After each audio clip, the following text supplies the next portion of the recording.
Olá, amigos que nos acompanham aqui no Centro Espírita André Luiz, que nós possamos nessa noite conversar sobre a parábola dos dois devedores. Essa parábola, ela está contida em Lucas, capítulo 7, versículo 36 e 50, e nós vamos conversar um pouquinho sobre o contexto em que ela foi falada por Jesus e o quanto que, através da sua história, Jesus ele sempre aproveitava as oportunidades que tinha para enfatizar o quanto que Deus é um Pai amoroso e justo e que a sua misericórdia está o tempo todo percorrendo nossas vidas. Então, era, na verdade, o ano 31 do ministério de Jesus, início de agosto, e Jesus, que estava percorrendo várias cidades, divulgando a boa nova, ele vai até a cidade conhecida como Magdala.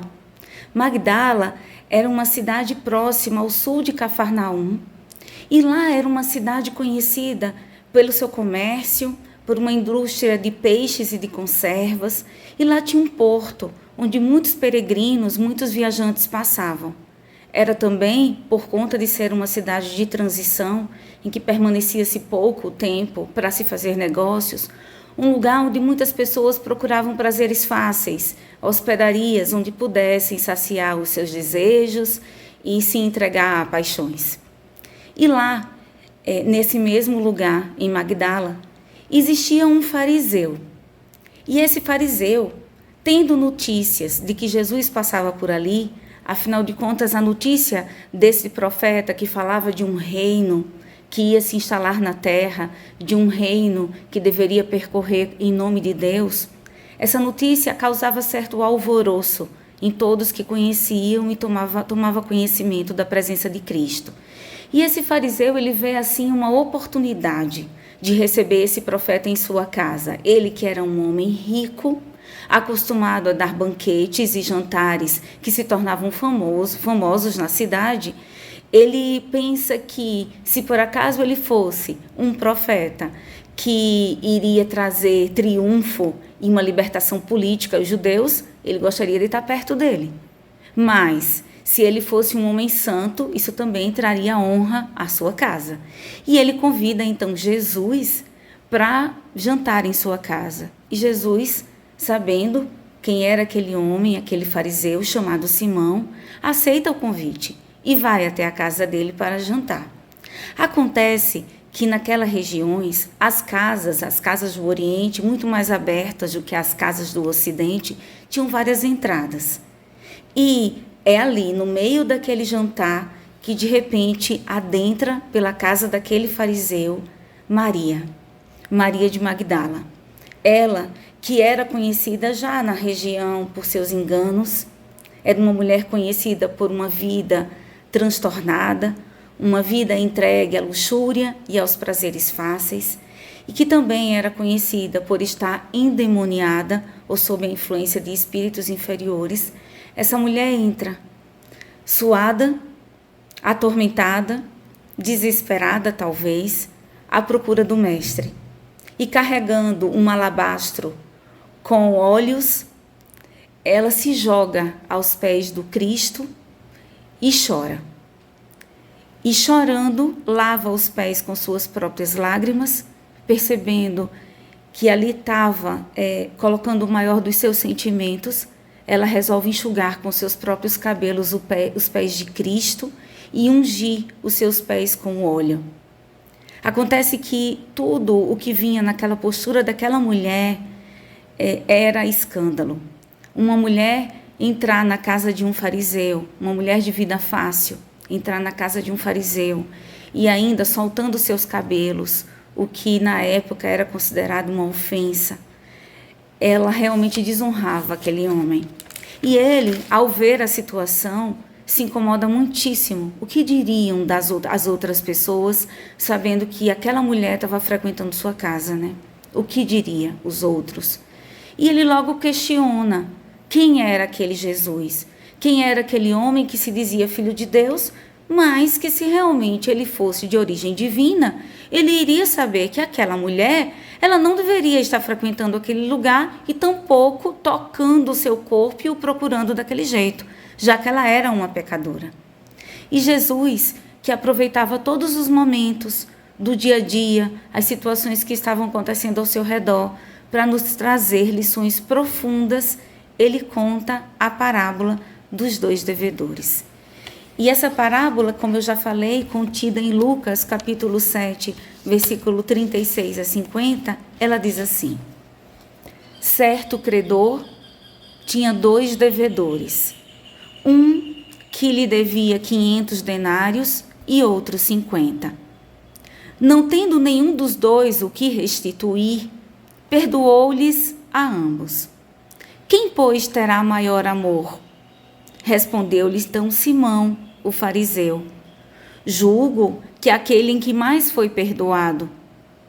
Então Simão, ele era acostumado a viver essas negociações.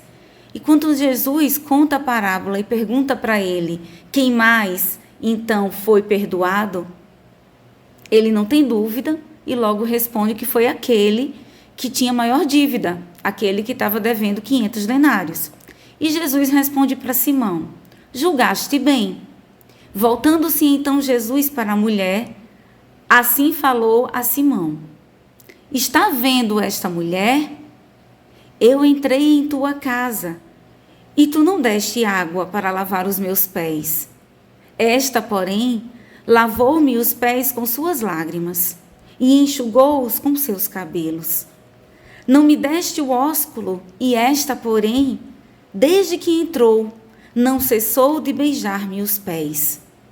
Não ungiste com óleo minha cabeça. Esta, porém, ungiu com perfume meus pés. Por isso te digo que lhe são perdoados os muitos pecados, porque ela muito amou. Tem menos amor aquele a quem menos se perdoa. A seguir disse a ela: teus pecados te são perdoados. Então essa parábola dos 2 devedores, ela acontece num contexto muito interessante. Jesus aproveitava a presença de 2 pessoas, o Simão, um fariseu bem conceituado naquela sociedade, e a presença de uma mulher, que só por ser mulher naquela época já era considerado um ser inferior. E ainda mais uma mulher que tinha por profissão a prostituição, uma mulher que trazia em si a peja de ser uma pecadora endemoniada. E os 2 que procuram Jesus em momentos diferentes, Jesus atende os 2 e coloca naquele momento os 2 numa situação de igualdade, lembrando, entretanto, que todos nós temos as nossas dificuldades e temos as nossas dívidas, temos os nossos defeitos e também as nossas qualidades.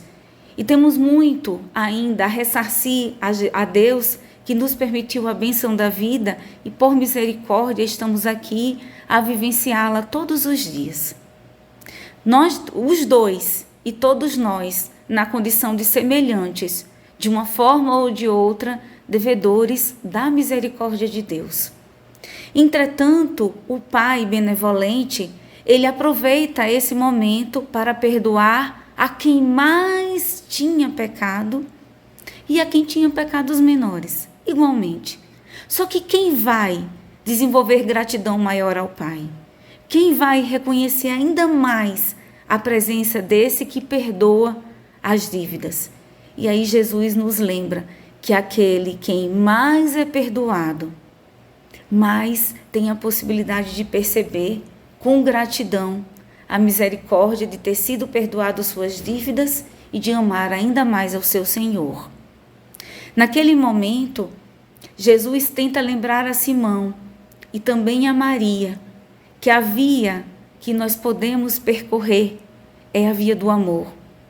Nós temos, por conta de trazermos isso entranhado nas nossas experiências reencarnatórias, a sensação de que estamos o tempo todo devendo e que temos viver com dor e sacrifício.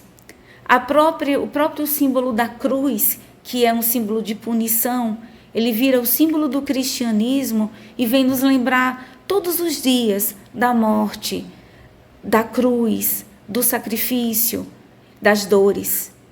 Mas Jesus, ao contrário desse simbolismo que foi criado depois que ele veio, criado por nós homens. Jesus, em todo o seu evangelho, ele vem nos lembrar que Deus é amor. E que aquele que age com amor tem seus pecados perdoados. Aquele que consegue dar a sua vida com amor a si mesmo e ao próximo, tem os seus pecados, tem as suas dívidas perdoadas. Então, se nós avaliarmos a nossa vida e a vida dos outros, os acontecimentos que estão ao nosso redor, sob a ótica da justiça, nós temos que convir que nós temos uma visão muito estreita do que é justiça realmente. E muitas vezes confundimos justiça com vingança. Quando dizemos assim, queremos justiça, na maioria das vezes estamos querendo a desforra, estamos querendo a vingança. Jesus, nessa parábola, ele vem nos lembrar que se nós avaliarmos a nossa própria vida e a vida dos outros e os acontecimentos ao nosso redor, sob a ótica do amor, a nossa visão se expande. Sob a ótica do amor, não existe limite. Tudo é mais infinito. Tudo realmente ele ganha uma nova dimensão. Sob a ótica do amor, aquele que até hoje não conseguiu encontrar o seu caminho, quando procura, ele acha. Sob a ótica do amor, aquele que se sente doente, quando ele vai em busca de um caminho mais amoroso, ele se cura.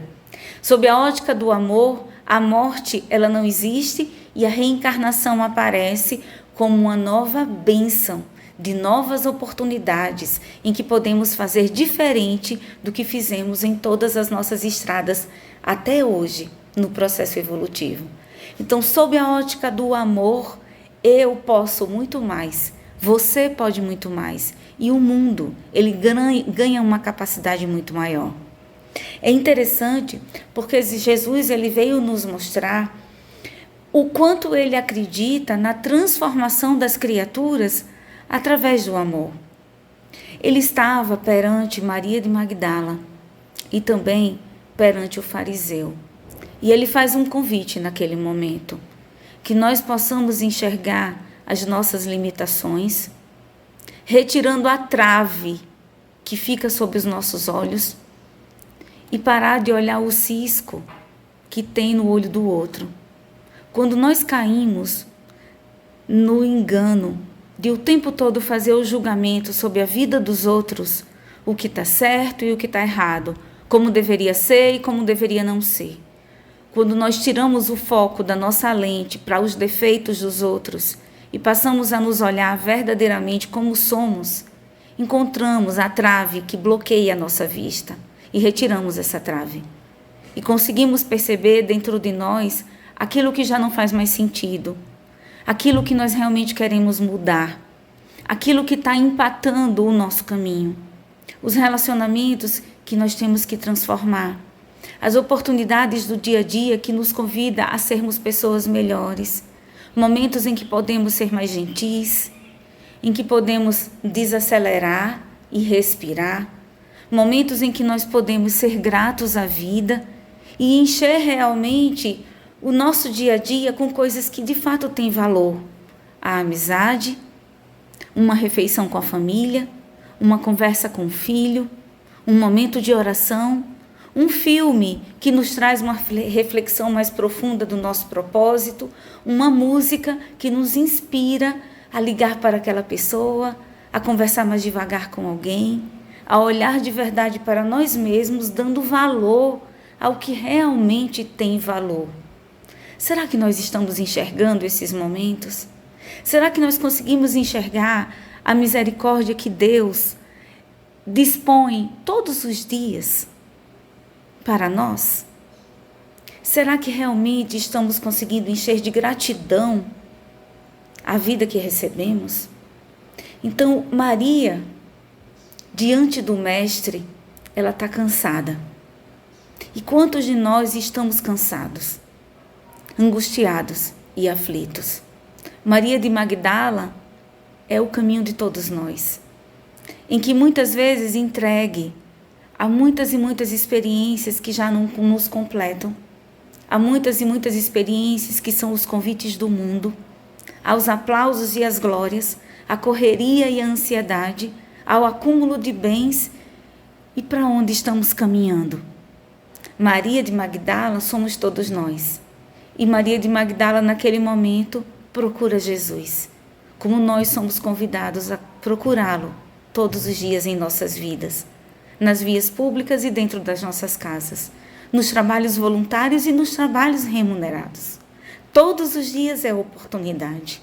Maria de Magdala, diante do Mestre, chora. Chora cansada, porque só ela sabia os caminhos que ela tinha percorrido. E os nossos caminhos? Quais foram os caminhos que você já percorreu? Quais foram os caminhos que eu já percorri? Só isso é entre eu e Deus. Isso é entre você e Deus. E Jesus, como intermediário desse Pai amoroso, ele nos lembra nessa passagem e nessa parábola que precisamos nos lembrar do que já não nos serve mais e de um Pai que está prestes a nos perdoar se nós nos colocamos com amor. Então, os nossos caminhos, eles podem ser corrigidos de duas maneiras. Eles podem ser corrigidos com amor ou com sacrifício. E quando finalmente nós percebemos que somos filhos de Deus, que somos espíritos que já caminhamos muito em muitas estradas, que trazemos bagagens inúmeras de erros e acertos, quando nós nos lembramos que somos seres espirituais e que a vida está acontecendo infinitamente, então não é apenas o que vemos aqui, não é apenas essa matéria. Quando nós percebemos que infinitamente recebemos novas oportunidades através do processo reencarnatório, percebemos diante de tudo isso a misericórdia de Deus para conosco. E cheios de gratidão, nós somos muito beneficiados e conseguimos enxergar e amar a esse Pai com gratidão e honrar a vida que nós temos com gratidão. Então, o reconhecimento desse Pai nos conecta também a um lugar profundo de natureza divina, em que eu, me enxergando como herdeiro desse Pai, eu sou valioso, eu sou território sagrado e eu quero me reerguer. O soerguimento do espírito, ele não é um caminho fácil. É uma jornada que nós somos convidados a fazer todos os dias. Quantas tentações nós somos todos os dias colocados à prova. A tentação da impaciência, da irritação, da fofoca, do acúmulo o tempo inteiro.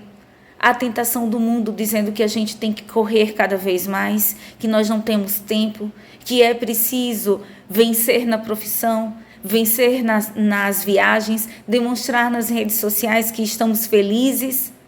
Tudo produzido para fora, sem o olhar para dentro. Isso também é tentação. E quantas tentações vocês acreditam que Maria de Magdala passou depois do encontro com Jesus? Ali, chorando aos pés do Cristo, com certeza Maria de Magdala, ela se lembrou, ali com a cabeça baixa, entregue a Jesus, ela se lembrou das estradas que ela teve que percorrer.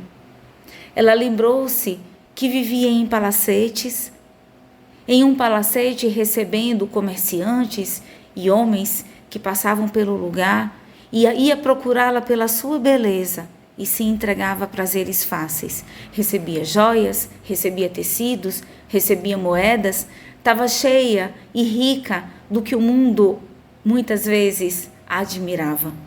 Admirava a sua beleza e julgava pela sua promiscuidade. As mulheres a invejavam pela beleza, mas também a odiavam pela posição que ela ocupava na sociedade. Os homens que a procuravam à noite faziam de conta que não a conheciam de dia.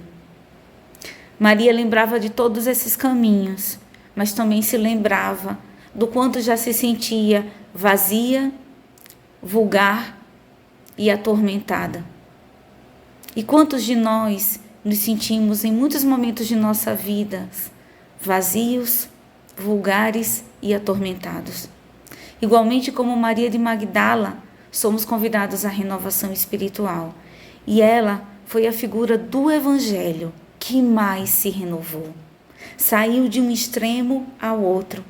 Contam as passagens que depois que Magdala ela encontrou o Mestre, ela vendeu tudo que tinha e passou a segui-lo.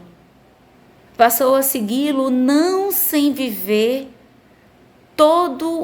as consequências da vida que tinha antes.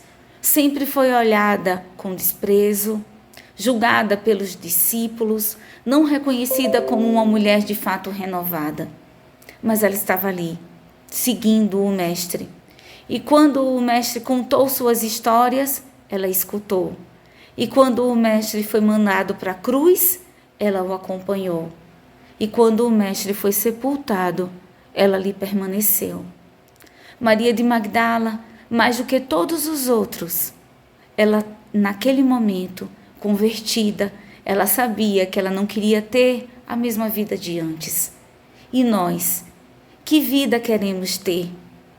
O que de fato viemos fazer aqui? E como queremos nos renovar? Qual é a parte que me cabe nessa vida a fazer a diferença? Ela lembrava naquele momento da trajetória que teve até o momento do sepultamento. E conta-se na Bíblia que essa mesma mulher, no primeiro dia da semana, Maria de Magdala, de madrugada, sendo ainda escuro, viu removida a pedra que fechava o sepulcro do Cristo. Conta-se nos livros da Boa Nova, em Jesus de Nazaré, de Frederico Kremer, também em Primícias do Reino, de Divaldo Franco, que Maria de Magdala chorava desesperada quando percebeu que a pedra, sendo removida do sepulcro, ela pensa que alguém tinha violado o corpo de Cristo e que tinham tirado de lá e que nem naquele momento de luto eles estavam sendo respeitados. E ainda de madrugada, chorando, ela ali se encontra sem saber o que fazer, lembrando dos momentos em que viveu com o Mestre, mas sem saber o que fazer. E de repente, ela escuta uma voz. Maria. É um momento de dor e ao mesmo tempo de surpresa. E ela escuta de novo. Maria. E reconhecendo a voz do Mestre, olha para trás e vê: Rabi, és tu? Estás vivo? O Mestre aparece para ela. E muitos de nós podemos nos perguntar, assim como ela foi questionada pelos próprios discípulos, porque quando ela sai daquele lugar e ela vai levar aos discípulos a notícia de que Jesus vivia e que ela o viu, ainda de madrugada, ela é questionada por alguns dos discípulos. Por que Jesus apareceria para você? Uma mulher pecadora, uma mulher que tem tanto a se envergonhar, por que ela apareceria para você? Mais uma vez, Maria é colocada na posição de inferior. Mais uma vez, Maria é colocada numa posição de pecadora. Mais uma vez, Maria é colocada numa posição de não é incapaz, de uma mulher impura. E que ela não poderia ser aquela que levaria a boa nova de que Jesus estava vivo. Mas foi a ela que ele apareceu. Por que será? Conta-se na Bíblia que ela estava de madrugada, sendo ainda escuro. E foi lá que Jesus apareceu para ela. Então Maria de Magdala é o exemplo da mulher que não ficou apenas chorando, não ficou apenas lamentando, e nem ficou na posição de vítima de quem se via incapaz, impura e impotente como todos os outros. Ela, que foi curada dos 7 espíritos que a atormentavam num processo obsessivo longo, curada pelo próprio Cristo, ela não se coloca num papel de eu sou pequena, eu sou incapaz, eu não posso. Ela se coloca num papel daquela que vai ainda no escuro, e sem o temor dos soldados romanos, sem o temor dos julgamentos dos outros, sem o temor do passado que a atormentava. Ela vai corajosamente em busca do Cristo novamente, como inúmeras vezes Maria de Magdala foi, atrás desse Cristo. E ele aparece para ela. Porque muitas vezes, quantos de nós nos colocamos numa posição de: nossa, mas eu sou vítima. Nossa, e se apieda de si mesmo, de autocomiseração. Não. O Cristo está nos convidando a nos reerguermos, a colocar as mãos à obra dele, a arregaçar as mangas e a sair desse lugar de estarmos sentados ou deitados à espera de que algo aconteça em nossa vida. Mas vamos nós, usando o nosso livre-arbítrio, a nossa capacidade de sermos diferentes de antes, fazer algo por nós mesmos. Foi isso que Maria de Magdala fez. Ela se levantou e foi até ele. Foi até o sepulcro, foi velar, foi viver o seu luto. Mas ela foi cedo. E aquele que se levanta cedo, que não se deixa levar pelas perturbações, aquele que mantém sua fé viva, ele é recompensado pela luz de Jesus que mora no seu coração. Mesmo tendo os discípulos não acreditado nela, ela leva a notícia de que ele está vivo. E depois do período em que Jesus, vivo, passa um bom tempo com os discípulos, eles seguem o caminho para a propagação do Evangelho. Mas Magdala não vai com eles. Nenhum dos discípulos quis a companhia dela. Ela fica sozinha de novo. E agora? O que fazer? Conta-se então no livro da Boa Nova, de Humberto de Campos, que Maria de Magdala, caminhando pelas praias que tantas vezes ouviu as histórias do Mestre, que caminhou com ele durante a madrugada e durante o amanhecer, caminha sem rumo, sem saber o que fazer, mas certa de que a vida que ela tinha, ela não quer ter mais igual. E ela vê um grupo de leprosos que se aproxima dela, sem se importar qual era a história anterior, os julgamentos que se faziam dela, a história de erros que a trazia até ali. Aquele grupo de leprosos se aproxima dela e ela vê ali a oportunidade de disseminar a palavra do Mestre, de falar de Jesus para quem sofre, de entregar um pão a quem tem fome, de enxugar as feridas daqueles a quem também, rechaçados por uma sociedade que tinha medo dessa doença, da lepra, é relegado a um vale dos leprosos, a um local reservado apenas para quem estava deixado para morrer. Maria de Magdala resolve então se dedicar a essas pessoas e todos os dias volta lá para falar do reino de Deus, de um reino que não era construído aqui, mas que podia ser construído dentro de nós, dentro dos nossos corações. Veja como o exemplo do Evangelho, ele vem ao encontro das nossas vidas hoje. Nós que estamos passando há poucos dias do Dia da Mulher e que somos convidados a repensar os nossos papéis como sendo mulher, que mãe nós podemos ser, que profissional podemos ser, que amiga, que companheira nós podemos ser, que trabalhadora. Nós que, como mulheres, enfrentamos tantas vezes caminhos de rechaçamento também, caminhos de sermos condenadas àquelas que não tinham voz. Hoje temos vozes, mas o que estamos fazendo com nossas vozes? Será que estamos fazendo o caminho que Jesus espera de nós, renovando os nossos corações para entregar a todos aqueles que passam pelo caminho um pouco da nossa gentileza, um pouco do nosso amor, um pouco da nossa compreensão, um pouco da nossa escuta? Somos convidados a ser, como Maria de Magdala, a mulher que se renova. E entendendo a construção desse amor dentro de nós, por nós, nos valorizando como somos, sem ter que mostrar aquilo que o mundo vem nos pedindo, mas mostrar aquilo que de fato faz sentido aos nossos corações. Mas aqueles que hoje também ocupam o papel de homens na nossa sociedade, também são convidados a repensar os seus papéis. Os papéis como pai, como marido, como trabalhador, como agente dessa sociedade.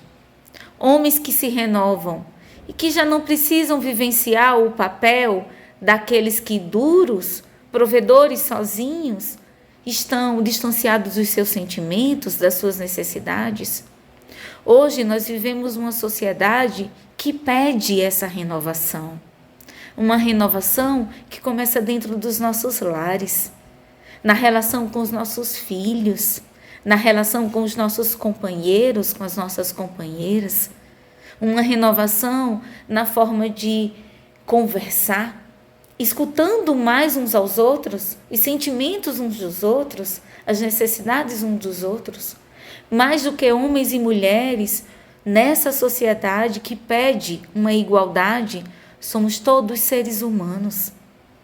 Sem esse papel de fariseu ou de Maria de Magdala, vamos nos unir numa igualdade, capazes de construir um lugar melhor, em que as nossas diferenças, se existem, podem somar umas às outras, porque aqueles que têm mais habilidades, eles ajudam aqueles que têm menos habilidades. Aquilo que eu já enxerguei, eu ajudo o outro a enxergar quando ele está comigo. Essa é a construção do verdadeiro reino de Deus. E nós não precisamos esperar desencarnar. Nós não precisamos esperar a morte chegar para vivermos uma felicidade. Não essa felicidade que o mundo vem nos anunciando, mas a felicidade da paz de consciência, a felicidade de que agora eu estou caminhando mais ao encontro do meu propósito, aquilo que a minha alma de fato está pedindo. Escuta a si mesmo. Faz uma varredura dentro do seu coração. Observa o que Jesus veio nos apresentar com a parábola dos 2 devedores. E lembra que é através do amor que nós podemos nos resgatar. Ele não está nos lembrando todos os dias dos nossos defeitos. Ele está nos lembrando todos os dias das nossas capacidades e que é preciso colocar em movimento. Quando falamos em oração, a oração é o amor em movimento. E nós estamos orando quando nós estamos trabalhando em benefício de nós mesmos e em benefício do outro, em benefício de nós mesmos e em benefício do coletivo, da sociedade. Enquanto nós estamos trabalhando em benefício de nós mesmos e daquela criança que está sob nossa responsabilidade e daquele companheiro ou companheira que está caminhando conosco em relação àquele grupo que eu sou convidado a trabalhar. Vamos nos unir em prol do amor e esquecer essa visão de punição, esquecer essa visão de dor, esquecer essa visão de sofrimento, porque nós podemos crescer e ascender através do amor. Vamos descobrir, esse é o pedido dessa parábola dos 2 devedores, vamos descobrir quais os atos de amor que eu posso realizar em minha vida, que vai fazer com que todos os caminhos que vieram antes sejam retificados e que eu possa de fato ascender para um lugar melhor na minha vida e na vida dessa sociedade em que eu posso contribuir todos os dias.